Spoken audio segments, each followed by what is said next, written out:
Miss Barbie Forteza, abay nag-post patungkol sa kanyang isa sa mga greatest dream ni Miss Barbie ang natupad, no? So yun ang ating pag-uusapan maya-maya lang. But before that, if you haven't subscribed yet to my YouTube channel, please don't forget to like, share, and subscribe at hit mo na rin ang notification bell for more showbiz updates. Bago tayo of course magpatuloy sa ating updates for today's video, of course nais kong pasalamatan kayo for always watching and trusting this channel. Thank you so much sa inyong laging panonood at palagi ang pagsubaybay sa mga updates po natin. Maraming salamat po. At ngayong araw, eto na pag-usapan na natin dahil si Miss Barbie Forteza po is very vocal siya when it comes to dun sa pagsasabi ng nasa sa loob niya. Hindi talaga siya plastic. Talagang sinasabi niya kung masaya siya, kung disappointed siya, kung malungkot siya, sinasabi niya po yan lahat. Hindi niya po kailangang itago. At inamin po ni Miss Barbie Forteza na meron siyang isang pangarap na natupad na hindi niya ine-expect na magaganap sa buhay niya. Ang pagtatagpo ni na Barbie Forteza at megastar Sharon Cuneta sa Honor Thy Mother. Sa mundo ng Philippine showbiz, madalas nating marinig ang katagang dream come true. Ngunit para sa kapuso primetime princess na si Barbie Forteza, ang katagang ito ay nagkaroon ng mas malalim na kahulugan nitong April 2026. Sa isang sorpresang anunsyo mula sa streaming giant na Prime Video Philippines, kinumpirma ang pagbibida ni Barbie kasama ang kanyang nag-iisang idolo, ang megastar Sharon Cuneta. Sa isang original na serye na pinamagatang Honor Thy Mother, ang proyektong ito ay hindi lamang isang kolaborasyon ng mga higante, kundi isang full circle moment para sa isang tagahanga na naging bida. So, sa kanyang Instagram post noong April 16, 2026, hindi mapigilan ni Barbie ang maging emosyonal. Ibinahagi niya ang isang larawan kasama ang megastar habang suot ang mga ngiti na nagpapakita ng tunay na kagalakan. Alam niyo kung tutuusin bilang isa sa mga fan ni Miss Barbie Forteza, pag sinubaybayan po ninyo yung journey niya, 'di ba? From being teen hanggang ngayon na talagang yung longevity ng pagiging artista niya, na maintain niya yung talagang tumagal siya kasi hindi lahat ng mga artista ay talagang masasabi natin na tumatagal. May mga chances na nagte-trending sila ngayon pero bukas laos na sila. Pero iba ang Barbie Forteza, talagang napanatili niya yung kanyang yung pagningning niya. At ngayon isa sa pinakamalaking pangarap ni Miss Barbie Forteza ang natupad, no? Sa kanya po nga Instagram pinost niya po yan. Ayon kay Barbie, si Sharon ang pangunahing dahilan kung bakit niya pinangarap na maging isang actress. Sa kanyang caption sinabi niya, "She was the reason why I wanted to become an actress. Dream do come true. Beyond excited to work with you, Miss Sharon Cuneta." Para sa mga taga-subaybay ni Barbie, alam nila na ang paghanga niya sa megastar ay hindi na bago.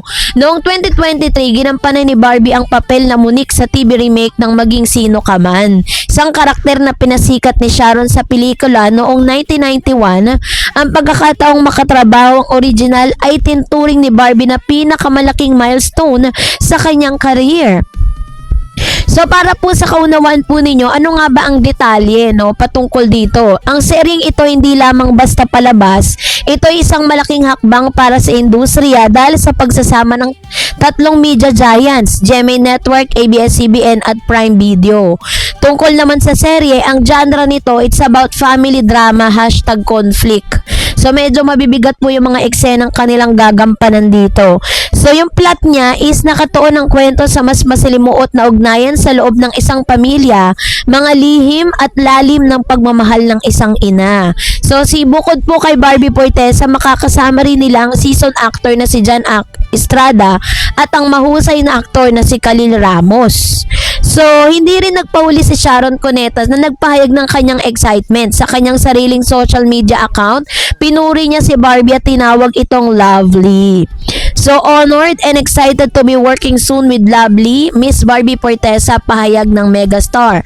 Ayon po sa ilang ulat, matagal na ring napapansin ni Sharon ang husay ni Barbie sa pag-arte, lalo na sa mga seryeng tulad ng Maria Clara at Ibarra at Pulang Araw.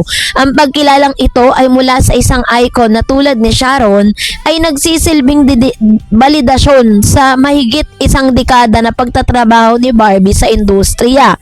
So, bakit nga ba naging mahalaga, no, yung career ni Barbie? Sa taong 2026 kasi, itinuturing na golden year para kay Barbie Forteza. Matapos ang sunod-sunod na hit series sa GMA, ang pagpasok niya sa international streaming platform tulad ng Prime Video ay nagpapatunay ng isang lawak bilang isang aktres. So mula sa pagiging pambansang meme at rom-com queen, ipinakita ni Barbie ang kanyang mga seryosong side katapat ang isang megastar. So ang proyektong ito ang maglalagay kay Barbie sa listahan ng ilang aktres na nabigyan ng pagkakataon na makipagsabayan sa mga haligi ng industriya. So which means isa na rin siya sa masasabi natin na parang kasi hindi talaga lahat nabibigyan ng opportunity to work doon po sa mga masasabi nating mga talagang may pangalan sa industriya ng showbiz. Just like Miss Sharon Cuneta, she was a megastar. At isa yun sa pinagmamalaki ngayon ni Miss Barbie, diba? So, agad naman nagtrending ang hashtag na Barbie Sharon on Prime at hashtag Honor Thy Mother. Ang mga fans ng Barda or Barbie at David Licauco ay nagpakita rin ng suporta kahit sa proyektong ito, iba muna ang makakasama ng aktres. Marami ang humanga sa pagiging mapagpakumbaba ni Barbie sa kabila ng kanyang sariling kasikatan.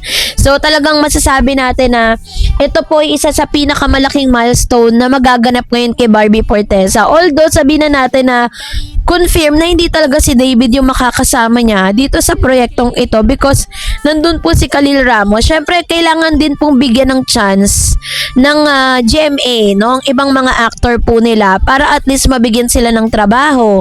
'Di ba? Although si Mr. David Licauco po ay umaariba doon sa kanyang seryeng Never Say Die, maraming naiinis, no? Kasi nga parang ang ginagawa ng GMA, sabi nila hindi naman daw magka-love team si Jillian at si David. Pero sa takbo ng storya, parang nagkakaroon ng twist, parang nagkakaroon sila ng love interest sa isa't isa. So yun yung pinagtataka ng ilang mga Barda fans. Pero lilinawin yan ang sa ending ng siguro po kaya nasasabi nyo yan, napapanood nyo lang yung bawat clip. Hindi nyo talaga napapanood yung buong storya.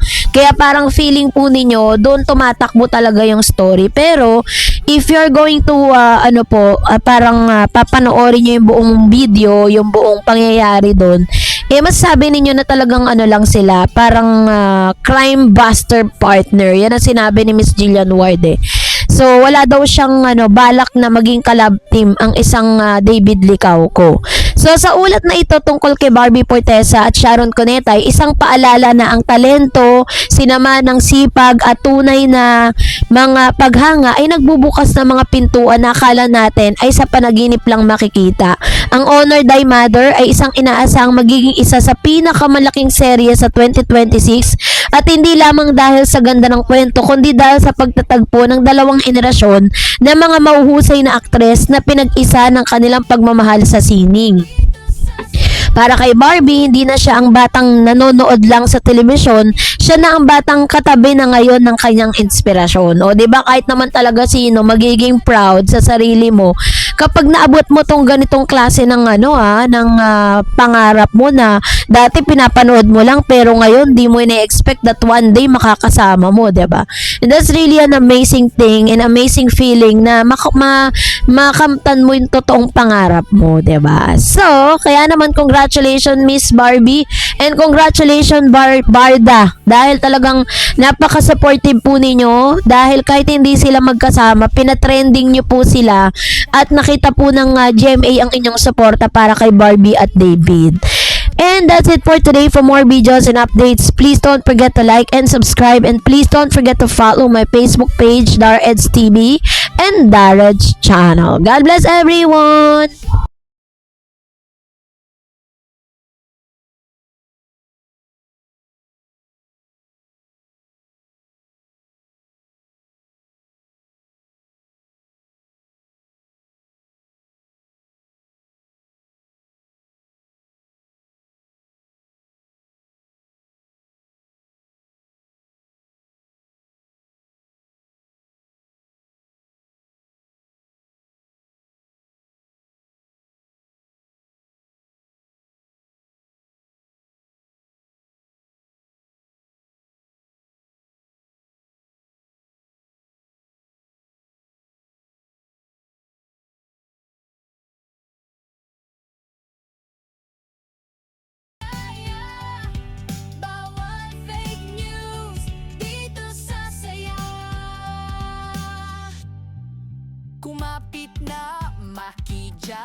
in the house. Legit ang chika, no need to browse. Kung balita ang hanap mo, dito ka na.